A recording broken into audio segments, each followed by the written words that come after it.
అప్పుడు ఎలిజిబిలిటీ కిందకి వస్తారు. వాళ్ళకి 40 మంది చాలా ఉండదు అంతే తప్ప అందులో ఎవ్వరి ప్రమేయం లేదు.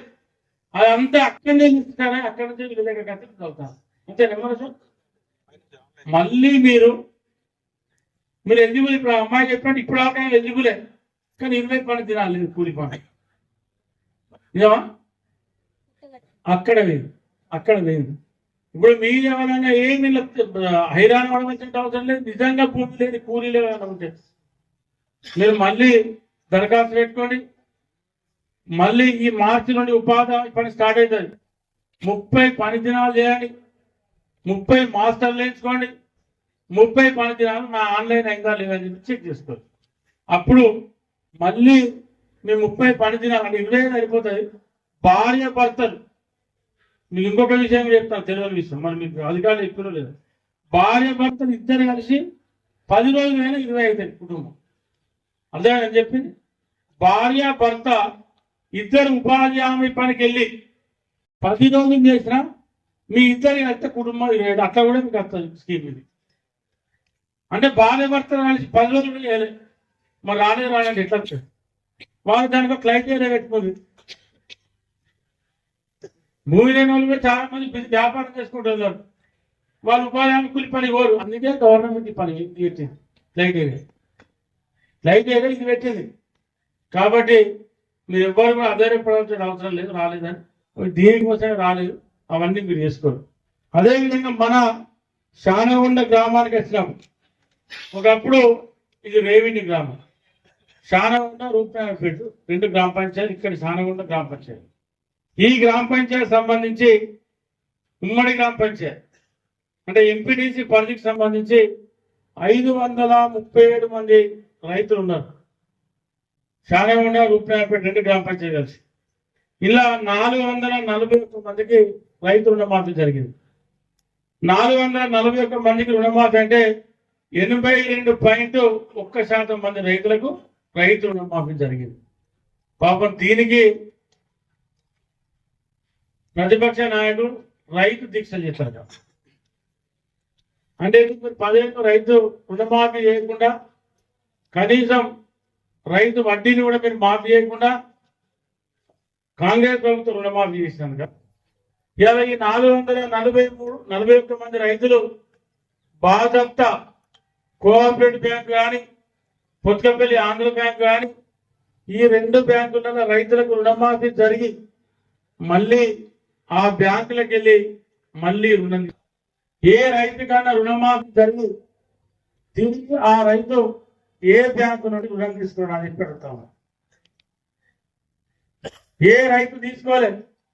కానీ ఇవాళ మీరు రైతులకు ఏదో ఉద్ధరించినాం, మేము ఏదో బాగా చేసినామని చెప్పి ఇవాళ మీరు దబాయించే ప్రయత్నం చేస్తా ఉన్నారు ప్రభుత్వాన్ని. రుణమాఫీ జరగలేదు అంటాడు ఒక ఆయన. నేను అసెంబ్లీలో మాట్లాడితే సపరేట్ కూర్చొని నేను మాట్లాడుకుంటాను.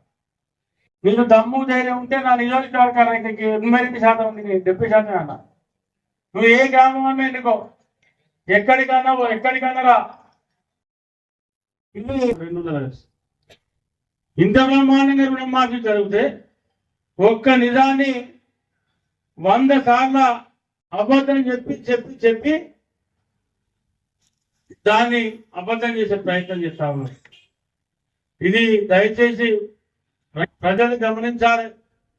ఇవాళ ఇవన్నీ కూడా మీరు ఆలోచిస్తే 2023 ప్రభుత్వం వచ్చిన తర్వాత ఆనాడు ఈ రోజు వరకు ఆనాడు 4 స్కీములు, మళ్ళీ ఈ 4 స్కీములు, 8 స్కీములు, మధ్యన రైతు రుణమాఫీ 9, బోనస్ 10 స్కీములు అమలు చేసిన సంవత్సరం. ఒక్క పేద కుటుంబం మీద కూడా ఒక్క రూపాయి కూడా ట్యాక్స్ చేయలేదు ప్రభుత్వం.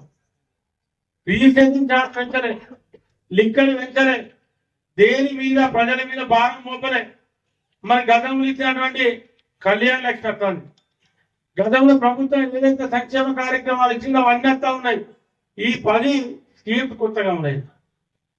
మరి ఇన్ని జరుగుతూ ఉంటే పాపం వాళ్ళకి వాళ్ళ కళ్ళకి కనబడతలేదు, చెవులకు వినబడతలేదు.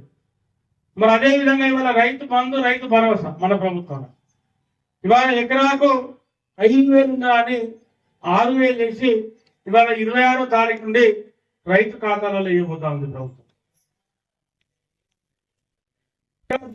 కోడలు ఎక్కడ దిగ్బాలు డబ్బాలు ఉన్నాయి, పనుకుంటే కాలు ఇతర తలకాయ అవతలంటే ఈ డబ్బీలు అని చెప్పి పుట్రకాన్ని ముచ్చట 10 ఏళ్ళ ఇల్లు వచ్చిందా? ఎవరికన్నా ఇల్లు వచ్చిందా? 10 ఏళ్ళ చాలా మంది గ్రామాల ఇల్లు వచ్చిందా? ఇవాళ మళ్ళీ మన చాలా గ్రామంలో 231 మంది ఇల్లు ఎలిజిబుల్ వచ్చినాయి.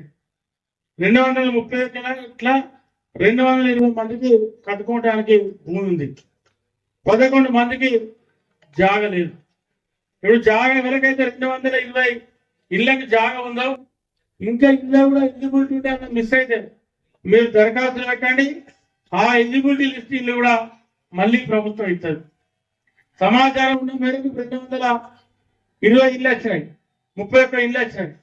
మరి ఇవన్నీ కూడా మీరు ఒకటేసారి వస్తాయి అనుకోవద్దు. 220 ఇల్లు దశల వారీగా 4 విడతలుగా పేదలకు ఇల్లు ఇచ్చేటువంటి ఏర్పాటు ప్రభుత్వం చేసింది. సంవత్సరానికి 3,500 ఇల్లు, 4 ఏళ్ళ 14,000 ఇల్లు. మరి మన ముఖ్యమంత్రి గారికి రేవంత్ రెడ్డి గారికి మీ మీద మన నియోజకవర్గం మీద వారికి ప్రేమ ఉంది కాబట్టి ఇంకా 500,000 ఇల్లు తెచ్చుకుంటాం, అంటే 15,000 ఇళ్ళ వరకు రీచ్ అవుతాం. ఇవన్నీ కూడా గుడిసెలు ఉన్న వాళ్ళకు, అసలే ఇల్లు లేని వాళ్ళకు, మరి ఇంటి గూనీల మీద కవర్లు కప్పుకున్న వాళ్ళకు, రేకుల ఇళ్ళగా రేకులు వేసుకోలేని పరిస్థితి ఉండి కవర్లు వేసుకున్న వాళ్ళకే ఇల్లు ఇస్తాం.